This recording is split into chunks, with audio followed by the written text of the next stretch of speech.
What is Cookin' Food 52? It's your girl Elena Besser, and today I'm gonna show you how to make a spiced pear Bellini. So let's get into it. Okay, the first thing that we wanna do is we just want to peel our pears. These are Bosc pears, but you can also use Bartlett pears if you want. We just wanna get all of that skin off of there. If you wanna use a peeler, that is totally fine too.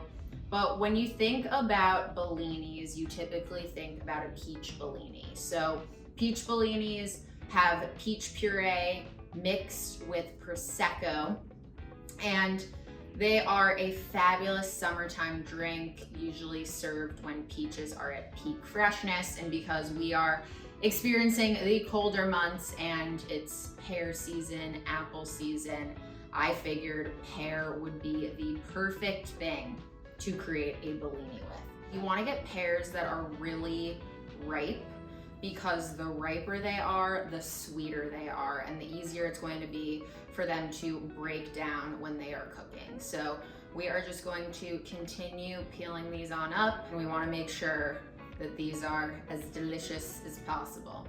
So we will remove the skin, and what's gonna happen is the pears are going to cook down. They are going to have all of those fabulous flavors added to them. And it's gonna create like the most magical beverage experience you could imagine. So we are going to add several warming spices to this dish. We're going to add in some cinnamon, nutmeg, cloves, allspice, and they're just going to take this to the next level. So let me just finish up peeling this pear. I'm just going to slice down the core, around the core, because we want to make sure that we don't get any seeds in there. I'll take all those other seeds out. The first time I ever had a pear Bellini was when I was with my friend and her family in the south of France. It was such a cool trip. They were very tasty, and I think they are just such a great, super simple drink, because all you have to do is just make this pear puree in advance. You can make it up to 5 days in advance and store it in your fridge. And then you just add it to a serving glass with some chilled champagne. It's absolutely fabulous. Okay, we're just dicing these up. You don't have to worry too much about how that dice looks. We just want to make sure that this breaks down properly, okay? And I always like to have a little extra pear on the side for garnish. So definitely make sure that you buy an extra pear, because putting a little slice of pear for garnish, I always love a little edible garnish. Okay, now that our pears have been diced, we are going to take these pears, pop them into a saucepan, and we're gonna add all of our other ingredients.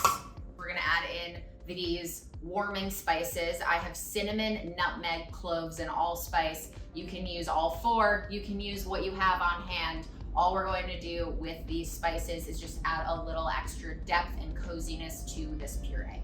So just add those right on in.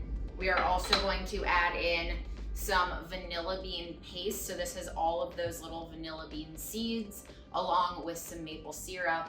And those are going to do a really nice job of bringing out all of the flavors in the pear even more. And we don't want these pears to oxidize, which means they would brown. So we're going to add in a little bit of lemon juice. We're also adding in a pinch of salt to continue bringing out all those flavors. And then we're gonna add the lemon zest as well. I find that the zest, since it has all the oils, it just really brings out a nice contrast in this dish. And by dish, I mean this puree. We're not actually making a dish, we're making a puree for a drink. So we're just taking a microplane here and running it back and forth. We're just building flavor here, that is the goal. Okay, now that we've taken the zest off, we are just going to slice this in half. And then you're going to squeeze the juice of that lemon right over your hand to catch any of the seeds, like so. Make sure you have a scrap bowl, just makes everything easier as far as cleanup is concerned. But this is a really fabulous thing to prep and then serve to your guests. I love serving this when I'm entertaining. I think it is awesome to have everyone start off the meal and the experience with a festive drink. Okay, we're just gonna turn this to a medium heat. Give it a nice stir. And this is just gonna cook for like 2 to 3 minutes. What we're looking for is we're just looking for those pears to break down a bit. We want them to soften. And then everything's gonna go into the blender and we're gonna strain it. And before you know it, we'll have some fabulous puree. That's what we're working with here. Now that our spiced pear puree has properly chilled, it is time to make our Bellini. So we are going to start by adding in our puree to the bottom of our champagne flute, just like so. Add a little bit of our prosecco or champagne, whatever you're using. And if you are no or low ABV, there are tons and tons of non-alcoholic prosecco or champagne alternatives. And absolutely feel free to swap that in.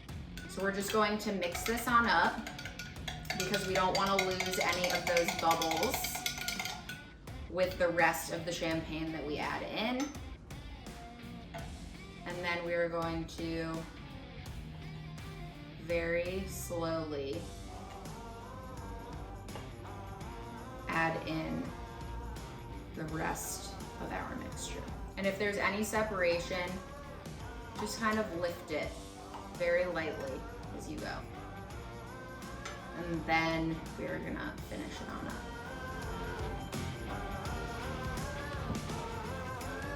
And if it overflows, don't worry about it.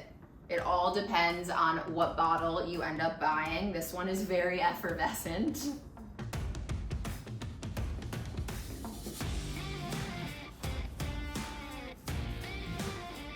And then for garnish, I'm just taking a little piece of pear, popping that in right on the side.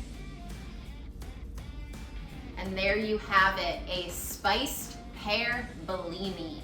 Let's give it a taste. Oh my goodness, this is amazing. It has such great warming notes in it. The pear does a beautiful job of acting as a more wintry version of a peach Bellini. I think that you are going to absolutely love this. If you want the recipe, just head to food52.com and make sure you follow Food52 Drinks and me, Elena Besser. Thank you so much. Happy sipping, everybody. Have a great day.